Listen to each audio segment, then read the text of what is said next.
Hi friends, നമ്മൾ ഇന്ന് ഉണ്ടാക്കാൻ പോകുന്നത് ഒരു മുട്ട റോസ്റ്റാണ്. ഇതിപ്പോൾ ചോറിനോടും ചപ്പാത്തിയോടും ദോശയോടും എല്ലാത്തിനോടും ഒപ്പം നമുക്ക് വെച്ച് കഴിക്കാൻ പറ്റുന്ന ഒരു കറിയാണ് നമ്മൾ ഇന്ന് ഉണ്ടാക്കാൻ പോകുന്നത്. അതിനായിട്ട് ആദ്യമേ തന്നെ 1.5 സവാള എടുത്ത് നമ്മൾ അരിഞ്ഞിട്ടുണ്ട്. ഇത് വലിയ സവാള ആയതുകൊണ്ടാണ് നമ്മളിപ്പോൾ 1.5 സവാള എടുത്തത്. ചെറുതാണെങ്കിൽ നിങ്ങൾക്ക് 2 സവാള എടുക്കാം. നീളത്തിൽ അരിഞ്ഞ് വെച്ചിട്ടുണ്ട്. 1/4 ടീസ്പൂൺ ഉപ്പും കൂടി അതിലോട്ട് ഇട്ട് കൊടുക്കുകയാണ്. എന്നിട്ട് കൈകൊണ്ട് തന്നെ നല്ലപോലെ മിക്സ് ചെയ്ത് കൊടുക്കണം. നല്ലപോലെ ഉടച്ചെടുക്കണം.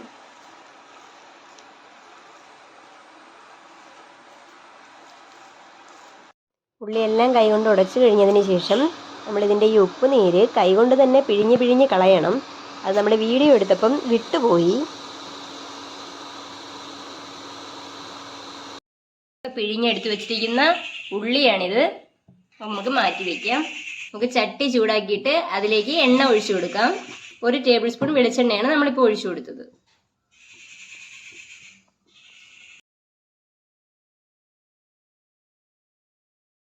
ഇനി അതിലേക്ക് 1/4 ടീസ്പൂൺ മഞ്ഞൾപ്പൊടിയും കൂടി നമ്മൾ തട്ടിക്കൊടുത്തു.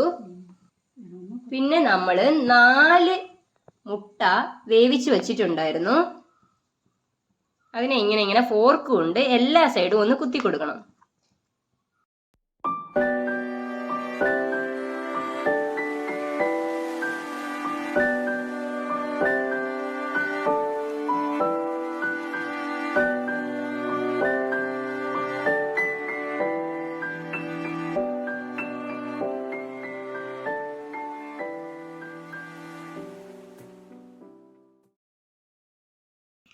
ഇനി നമുക്ക് ഇതിലേക്ക് ഒരു നുള്ളു ഉപ്പും കൂടി ചേർത്ത് കൊടുക്കാം.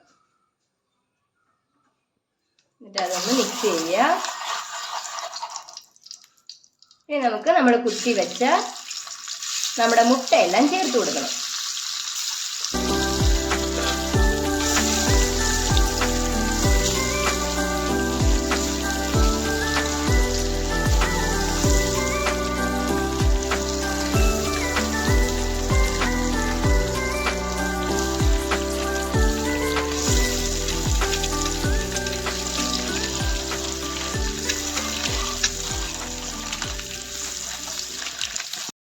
മുട്ടയെല്ലാം എണ്ണയിലിട്ട് ഒന്ന് മൂപ്പിക്കാതെ തന്നെ ചെറുതായിട്ടൊന്ന് വരട്ടിയെടുക്കണം.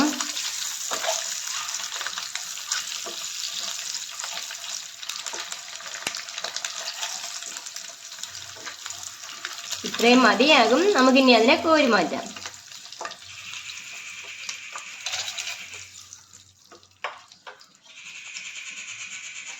ഇനി നമുക്ക് ഈ എണ്ണയിലേക്ക് നമ്മുടെ ഉള്ളി ചേർത്ത് കൊടുക്കാം. സവാള ചേർത്ത് കൊടുക്കാം.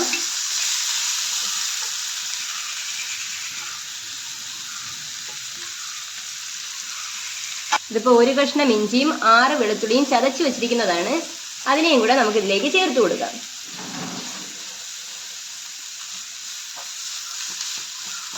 നമുക്കിനി ഇത് നല്ലപോലെ വഴറ്റി കൊടുക്കാം. ഉപ്പിടണ്ട, കാരണം നമ്മളിപ്പോൾ ഉള്ളിയിൽ ഉപ്പ് ചേർത്തിട്ടുണ്ടായിരുന്നു നമ്മൾ നേരത്തെ.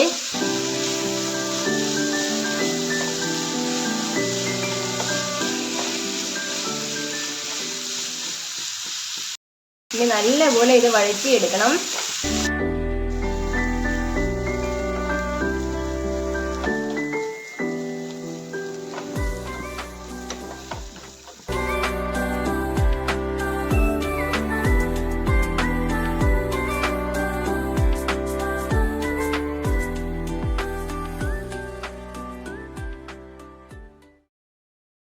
ഉള്ളി ഇത്രയും വഴറ്റിയാൽ മതിയാവും. ഈ ഒരു പരുവാകുമ്പോഴേക്കും നമുക്കിനി പൊടികൾ ചേർത്ത് കൊടുക്കാം.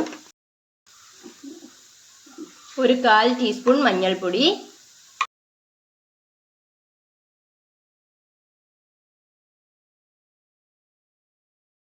1/4 ടീസ്പൂൺ കാശ്മീരി മുളക് പൊടി,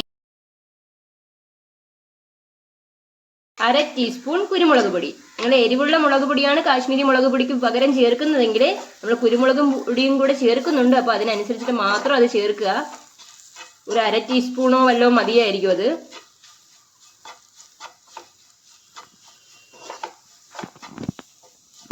ഇനി നല്ലപോലെ ഇതിന്റെ പച്ചമണം മാറ്റുക.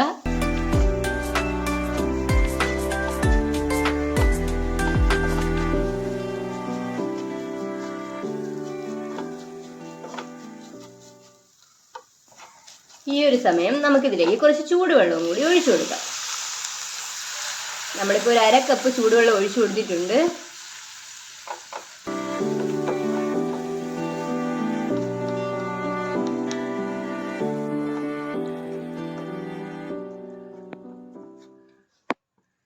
ഇതിന് തിളയ്ക്കുന്ന സമയത്ത് നമുക്ക് ഉപ്പ് നോക്കിയിട്ട് വേണമെങ്കിൽ വീണ്ടും ഉപ്പൊക്കെ ചേർത്ത് കൊടുക്കാം.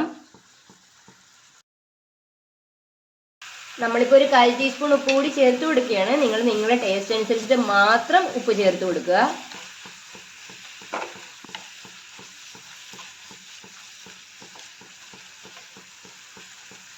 ഇനി നമുക്ക് നമ്മൾ വരട്ടി വെച്ചിരുന്ന നമ്മുടെ മുട്ട ചേർത്ത് കൊടുക്കാം. നല്ലപോലെ കൂട്ടുമായിട്ട് മിക്സ് ചെയ്ത് കൊടുക്കണം.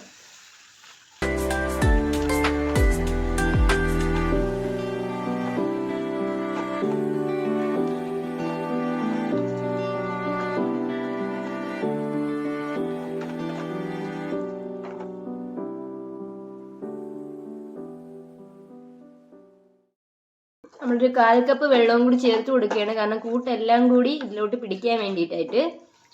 ഈ ഒരു സമയം ഉപ്പോ എരിവോ കുറവുണ്ടെങ്കിൽ നിങ്ങൾക്ക് വീണ്ടും ചേർത്ത് കൊടുക്കാവുന്നതാണ്. ഇനി നമുക്കിത് കുറച്ച് സമയം അടച്ചു വെച്ച് വേവിക്കാം.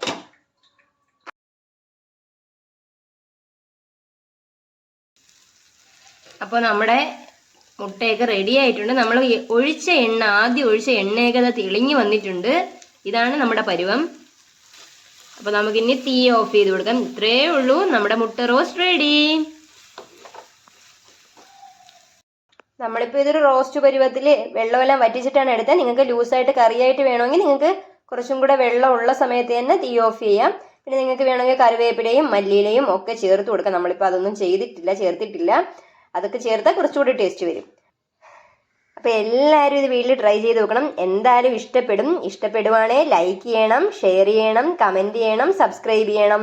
പിന്നെ നിങ്ങളുടെ സജഷൻസ് എല്ലാം കമൻറ്റ് ചെയ്യണം. എങ്കിലേ നമുക്ക് വീണ്ടും ഇമ്പ്രൂവ് ആവാൻ പറ്റൂ. Thank you.